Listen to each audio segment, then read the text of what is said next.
Pessoal, eu venho acompanhando o mercado de tecnologia há mais de 6 décadas. E se existe uma lição que aprendi, uma lição que custou aos investidores trilhões de dólares ao longo dos anos, é esta: nenhuma empresa, por mais dominante que seja, permanece no topo para sempre. Hoje vamos falar sobre a Apple. E antes que alguém ache que enlouqueci, deixem-me ser claro desde o início. Tenho um respeito imenso pela Apple. A Berkshire Hathaway possui uma participação significativa na empresa, algo em torno de 300 bilhões de dólares no auge. Mas respeito por uma empresa e confiança cega em sua trajetória futura são duas coisas completamente diferentes. Acontece que algo mudou, algo fundamental, e os investidores que não estão prestando atenção nos sinais podem estar caminhando direto para um desastre financeiro. A Apple ainda é uma grande empresa? Sim. Ela ainda tem produtos incríveis? Sem dúvida. Mas será que a Apple de hoje, negociada ao preço atual, representa um investimento sensato para os próximos 10 anos? Essa resposta deveria preocupar qualquer pessoa que tenha ações da empresa na carteira. Deixem-me começar com algo que muita gente não percebe. A Berkshire Hathaway reduziu sua participação na Apple em mais de 67% desde o final de 2023. 67%, pessoal. Não foi uma pequena realização de lucros. Foi uma venda maciça de uma posição que representava quase metade de todo o nosso portfólio de ações. Por que faríamos isso com uma empresa que chamei de provavelmente o melhor negócio que conheço no mundo? A resposta é simples, mas muitos investidores não querem ouvir. Preço importa, sempre importou. Sempre importará. Não importa quão maravilhosa seja uma empresa, se você pagar demais por ela, seus retornos serão medíocres. E a Apple, neste momento, está cara demais em relação ao valor que provavelmente entregará na próxima década. Vamos falar de números concretos, porque em investimentos, se você não consegue fazer as contas mentalmente, provavelmente não deveria estar fazendo o investimento. A Apple atualmente negocia com uma relação preço sobre lucro de aproximadamente 34 vezes. Isso significa que se os lucros da empresa permanecerem exatamente onde estão hoje, levaria 34 anos para você recuperar seu investimento através dos lucros da companhia. Agora, alguns de vocês podem dizer: Warren, 34 não parece tão ruim assim. Você mesmo falou que Tesla negocia a 287 vezes lucros, e vocês estariam certos. Mas aqui está a diferença crucial. Tesla é uma empresa pequena, com muito espaço para crescer. Mesmo que eu ache o preço absurdo, a Apple, por outro lado, já é a maior empresa do mundo por valor de mercado. Com uma capitalização superior a 3 trilhões de dólares, o tamanho se torna o inimigo do crescimento. Pensem comigo. Para a Apple crescer apenas mais 10% em valor de mercado, ela precisaria adicionar 300 bilhões de dólares. Isso é mais do que o valor total da Nike, da Starbucks e da American Express combinadas. O problema das empresas gigantescas é que elas simplesmente ficam sem lugares para crescer. E aqui está o que realmente me preocupa. As vendas de iPhone, que representam mais da metade da receita da Apple, estão estagnadas. No ano fiscal de 2024, a Apple vendeu 224 milhões de iPhones. Sabem quantos eles venderam em 2021? 239 milhões. Isso não é crescimento, pessoal. Isso é declínio. As vendas de iPhone caíram 6% em 3 anos. Mas Warren, vocês dirão, e quanto aos serviços? E quanto ao ecossistema? A Apple ganha dinheiro de tantas outras formas agora. É verdade. A divisão de serviços da Apple cresceu e se tornou um negócio de 96 bilhões de dólares anuais. Impressionante, sem dúvida. Mas aqui está o problema. Esse crescimento está desacelerando drasticamente. Em 2025, a receita de serviços cresceu apenas 8,8%. 2 anos antes, crescia mais de 15% ao ano. E tem mais. A União Europeia está forçando a Apple a abrir seu ecossistema fechado. Eles terão que permitir lojas de aplicativos alternativas, terão que permitir formas de pagamento alternativas, terão que permitir que desenvolvedores contornem a comissão de 30% da App Store. Quando isso acontecer, e está acontecendo agora mesmo, o negócio de serviços sofrerá um impacto significativo. Deixem-me compartilhar algo que aprendi ao longo de décadas investindo.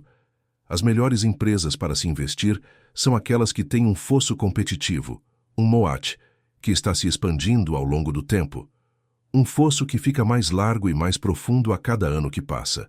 A Coca-Cola teve isso, a American Express teve isso, a Apple teve isso, mas hoje o fosso da Apple está encolhendo. E quando o fosso encolhe, os retornos sobre o capital investido também encolhem. Vamos falar sobre a China, porque este é talvez o problema mais crítico que a Apple enfrenta. A China representa cerca de 18% da receita total da Apple. É o terceiro maior mercado da empresa, atrás apenas dos Estados Unidos e da Europa.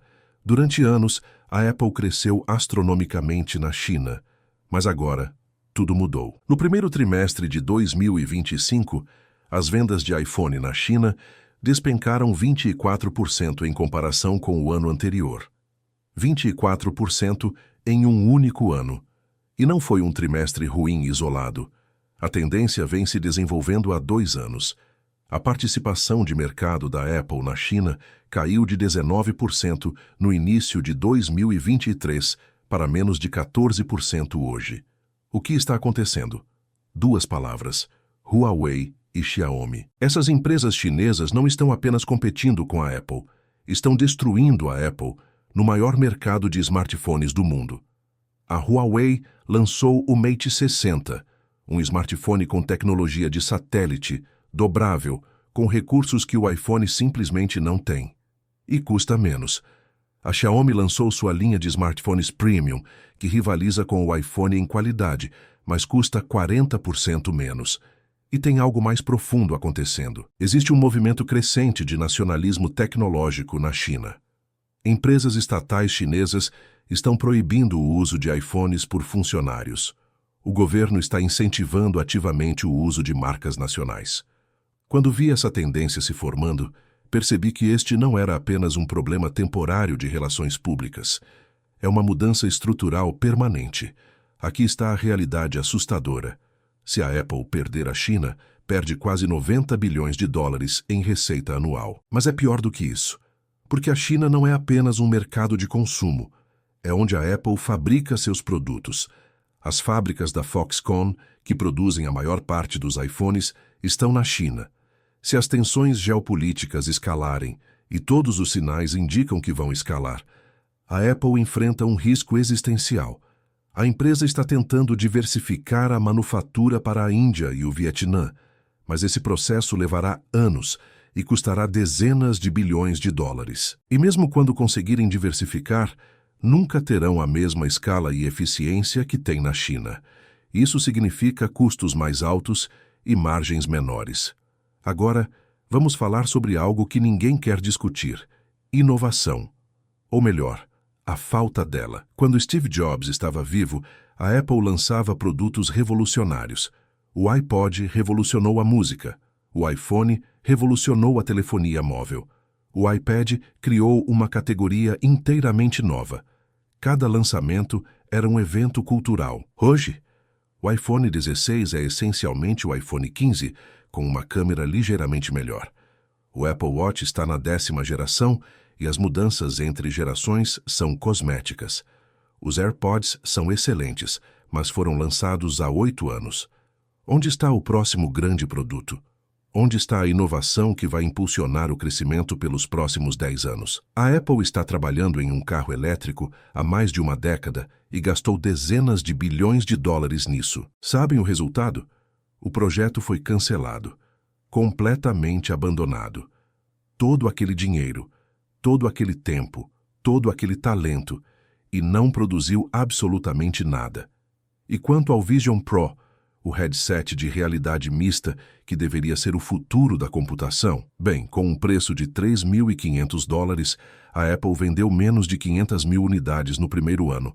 Para colocar em perspectiva, eles vendem mais iPhones em 2 dias do que venderam Vision Pro em um ano inteiro. E a empresa já cortou a produção pela metade. Aqui está o que me preocupa profundamente. A Apple está se tornando uma empresa de dispositivos móveis de produto único, sem uma estratégia clara de crescimento, além de cobrar mais pelos mesmos produtos e extrair mais dinheiro dos serviços. Isso não é uma receita para retornos extraordinários de longo prazo. É uma receita para retornos medianos na melhor das hipóteses. Deixem-me contar uma história sobre a Microsoft, porque há paralelos importantes aqui. Nos anos 2000, a Microsoft era a empresa de tecnologia mais valiosa do mundo. Eles dominavam o mercado de PCs com Windows e Office. Pareciam imparáveis. A ação chegou ao pico em dezembro de 1999. Sabem o que aconteceu depois? Durante os próximos 13 anos, de 2000 a 2013, a ação da Microsoft teve um desempenho essencialmente zero. Você não perdeu dinheiro, mas também não ganhou nada, enquanto o mercado mais amplo dobrou de valor. Por quê? Porque o mundo mudou. Os PCs pararam de crescer. O celular assumiu o controle. E a Microsoft ficou para trás. Levou 13 anos e uma mudança completa de liderança, com Satya Nadella assumindo. Para a Microsoft se reinventar com cloud computing e retornar ao crescimento. 13 anos de retorno zero para os acionistas de uma das maiores empresas de tecnologia do mundo. A Apple está entrando em uma fase semelhante agora. O iPhone amadureceu. O mercado de smartphones globalmente está encolhendo, não crescendo. As pessoas estão mantendo seus telefones por mais tempo. A diferença entre o iPhone 15 e o iPhone 16 não justifica uma atualização. E a próxima grande plataforma de computação, seja ela qual for, ainda não surgiu claramente. Agora, vamos falar sobre margens, porque esse é um dos meus indicadores favoritos de qualidade de negócio. Durante anos, a Apple manteve margens brutas na faixa de 38% a 40%. Isso é excepcional para uma empresa de hardware. Demonstrava imenso poder de precificação e lealdade do cliente. Mas olhem o que está acontecendo. No último ano fiscal, a margem bruta da Apple caiu para 46,6%, sim, ainda alta, mas a tendência é preocupante. E a margem operacional caiu para 30,9%, o nível mais baixo em 5 anos. Por quê? Porque a Apple está sendo forçada a competir em preço pela primeira vez em décadas. Na Índia, que deveria ser o próximo grande mercado de crescimento, a Apple tem apenas 6% de participação. Samsung e Xiaomi dominam com mais de 70% combinados. Para ganhar participação, a Apple está oferecendo descontos significativos, algo impensável há 5 anos. Quando você precisa cortar preços para conquistar clientes, isso diz tudo sobre a força da sua posição competitiva. E tem outro problema que ninguém está discutindo adequadamente. A base instalada da Apple, todos aqueles bilhões de dispositivos nas mãos dos consumidores, está envelhecendo demograficamente. Os usuários mais jovens, a geração Z, não têm a mesma devoção religiosa à marca que os millennials tinham. Para eles, um smartphone é um smartphone. Eles escolhem com base em recursos e preço, não no logotipo na parte de trás. Uma pesquisa recente mostrou que apenas 34% dos adolescentes americanos consideram o iPhone essencial. Há 5 anos, esse número era de 53%. Essa erosão de lealdade de marca entre os jovens é mortal para empresas de produtos de consumo, porque os clientes de hoje decidem que marcas dominarão amanhã. Vamos fazer algumas contas que deveriam preocupar qualquer investidor da Apple. A empresa atualmente tem 24 bilhões e 600 milhões de ações em circulação. Com a ação negociando a $230, isso resulta em uma capitalização de mercado de aproximadamente 5 trilhões e 658 bilhões de dólares. No último ano fiscal, a Apple lucrou cerca de 93 bilhões de dólares. Isso significa que os investidores estão pagando mais de 30 vezes o lucro por uma empresa cujas vendas estão crescendo apenas 2% ao ano, uma empresa que está perdendo participação no maior mercado do mundo, uma empresa cujo produto principal está maduro, uma empresa enfrentando ventos contrários regulatórios em múltiplos continentes. Onde está o valor nisso? Comparem isso com o que paguei pela Apple em 2016. Naquela época, estávamos pagando cerca de 10 vezes o lucro por uma empresa com 200 bilhões de dólares em caixa e uma base de clientes crescendo rapidamente. Eu sabia onde a Apple estaria em 10 anos, provavelmente vendendo mais iPhones e serviços para uma base ainda maior de clientes devotados. O risco era baixo e o potencial era alto. Hoje, não consigo dizer com confiança onde a Apple estará daqui a 10 anos. O crescimento do iPhone parece ter acabado. A China é um risco enorme. A regulamentação está apertando. A concorrência está mais intensa. E o preço já reflete um cenário quase perfeito. Quando você paga 30 vezes o lucro, não há margem de erro. Aqui está outro número que deveria preocupar os investidores. Recompra de ações. A Apple gastou mais de 570 bilhões de dólares comprando suas próprias ações nos últimos 10 anos. 570 bilhões de dólares. Isso é mais do que o PIB de países inteiros. E sabem o que aconteceu com o número de ações em circulação? Caiu de 26 bilhões para 24 bilhões e 600 milhões. Uma redução de apenas 5%. Por que tão pouco progresso com tanto dinheiro gasto? Porque a Apple estava recomprando ações a preços cada vez mais altos. Eles estavam pagando mais por suas próprias ações do que deveriam. Se a Apple tivesse usado esse dinheiro para investir em nova tecnologia, novos produtos ou novas categorias, talvez estivessem em melhor posição hoje. Mas eles não fizeram isso porque não sabem onde crescer.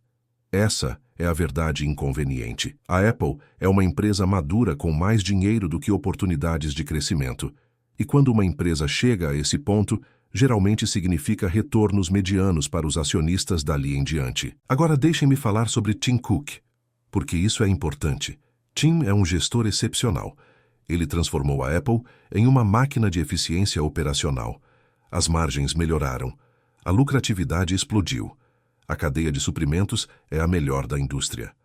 Mas Tim Cook não é Steve Jobs.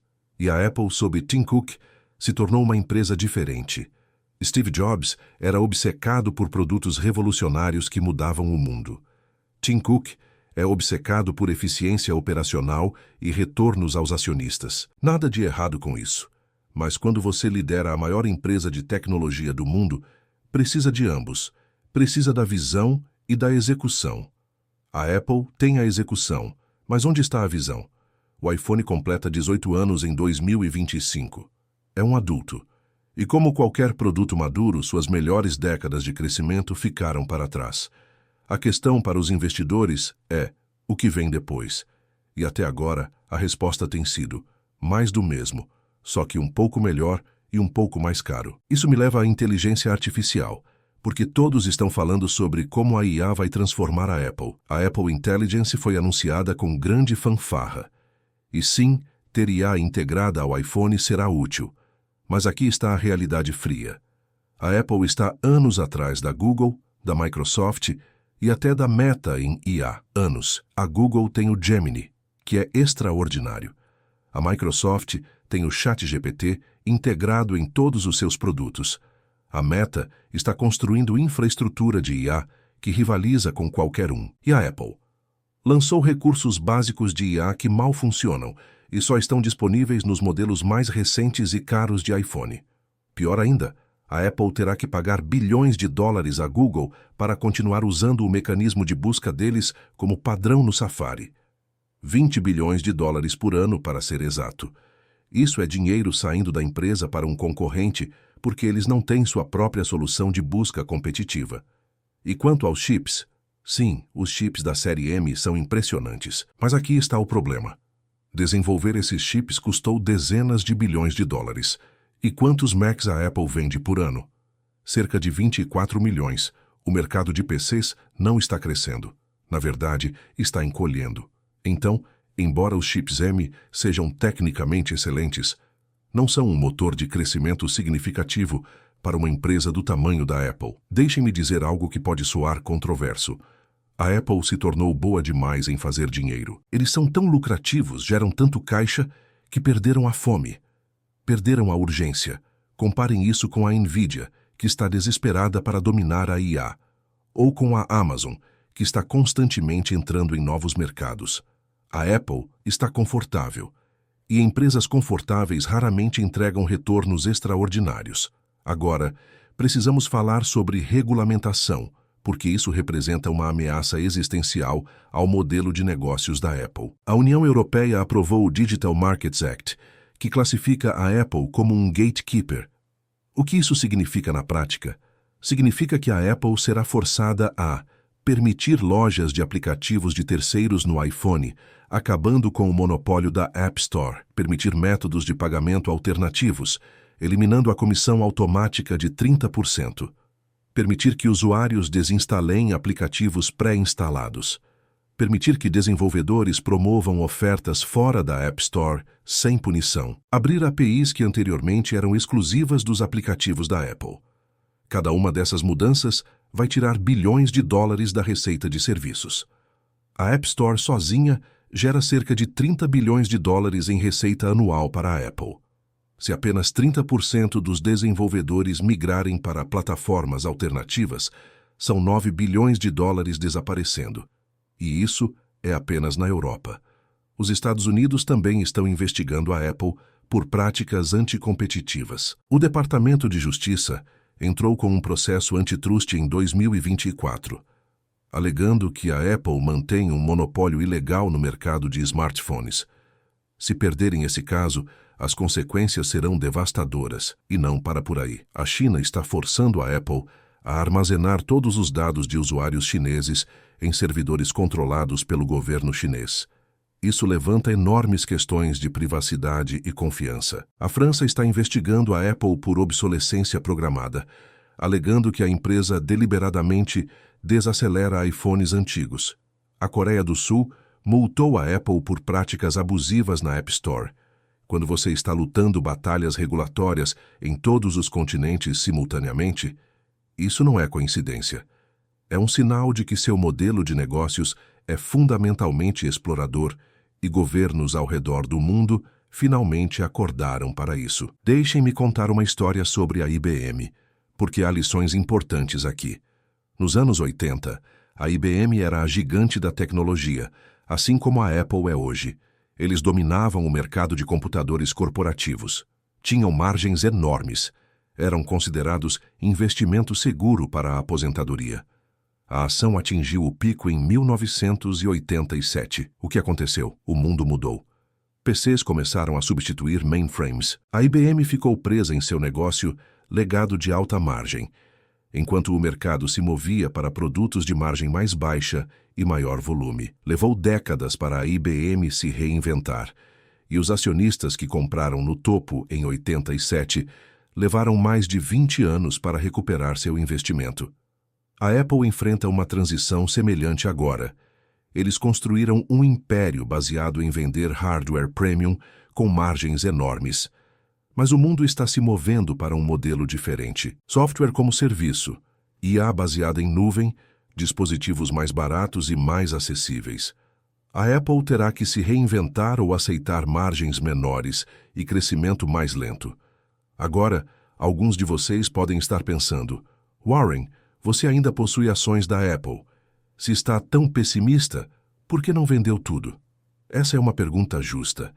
A verdade é que vendemos muito, mas não tudo. Reduzimos nossa posição de quase 50% do portfólio para menos de 20%. Por quê? Primeiro, impostos. Vender uma posição enorme de uma vez geraria uma conta fiscal gigantesca. É mais eficiente do ponto de vista tributário vender ao longo do tempo. Segundo, a Apple ainda é uma empresa de qualidade.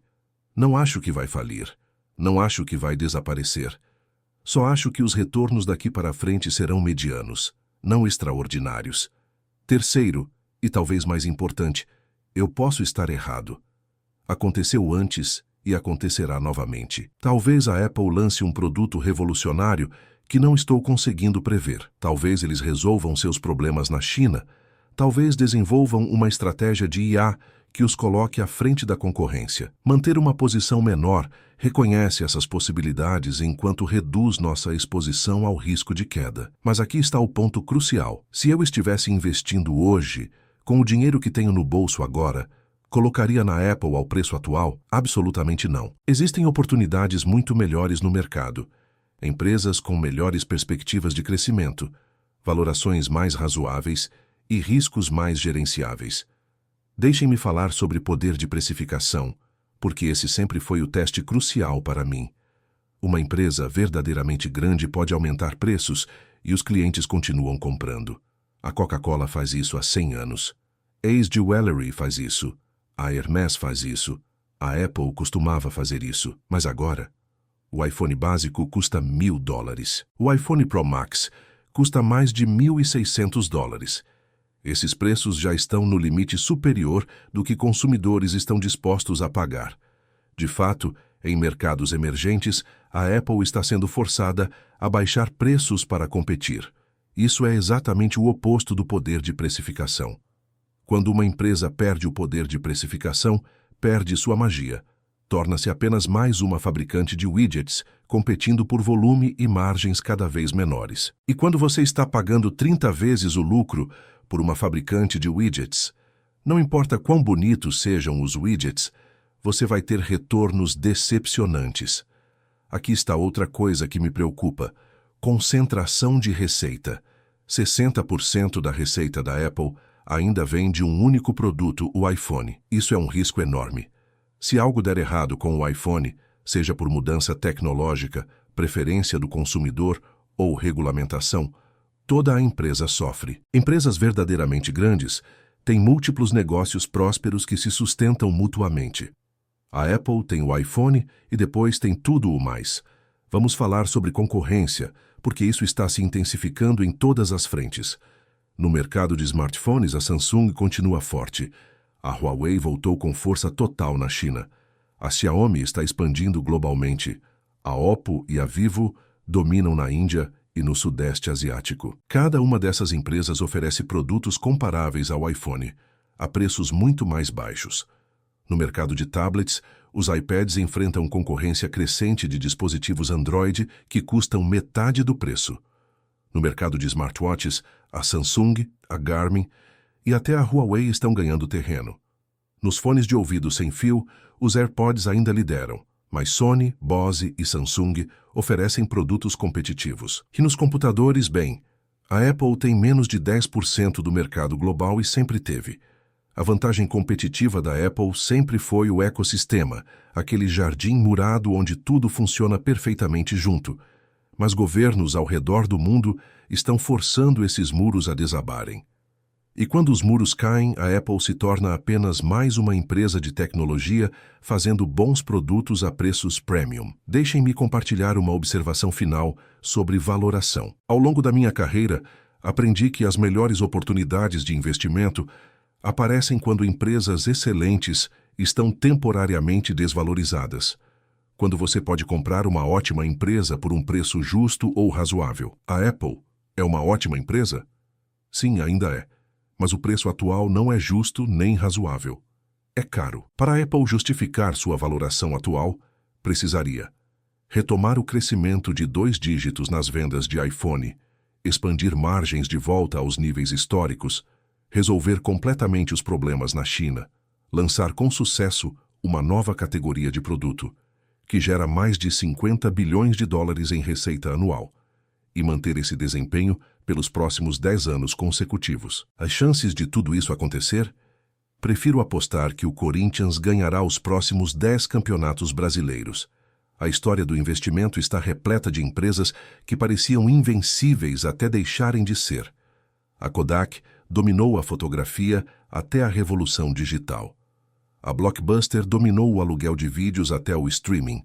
A Nokia dominou telefones celulares até o iPhone. E sim, a própria Apple pode estar entrando naquela fase de transição onde a dominância passada não garante o sucesso futuro. Então, a Apple está acabada, não no sentido de falência ou desaparecimento, mas acabada no sentido de ser um investimento capaz de gerar retornos extraordinários ao preço atual? Sim, acredito que sim. A Apple será uma empresa menor e menos dominante daqui a 10 anos do que é hoje. As margens serão menores. O crescimento será mais lento. A participação de mercado será menor. E o múltiplo de valoração eventualmente refletirá essa nova realidade. Para os investidores atuais, meu conselho é simples. Avaliem sua posição. Se a Apple representa mais de 10 ou 15% do seu portfólio, considerem reduzir. Diversifiquem em empresas com melhores perspectivas de crescimento e valorações mais razoáveis. Não deixem a lealdade emocional a uma marca que vocês amam obscurecer o julgamento racional sobre o investimento. Para investidores em potencial considerando comprar Apple hoje, diria: esperem. Essa ação provavelmente ficará negociando lateralmente ou cairá pelos próximos anos, enquanto os lucros crescem modestamente e o múltiplo de valoração se contrai. Haverá melhores pontos de entrada. Sejam pacientes. Como sempre disse, o mercado de ações é um dispositivo de transferir dinheiro dos impacientes para os pacientes. Os investidores impacientes estão comprando Apple a 30 vezes lucros, porque não conseguem imaginar um mundo onde ela não domine.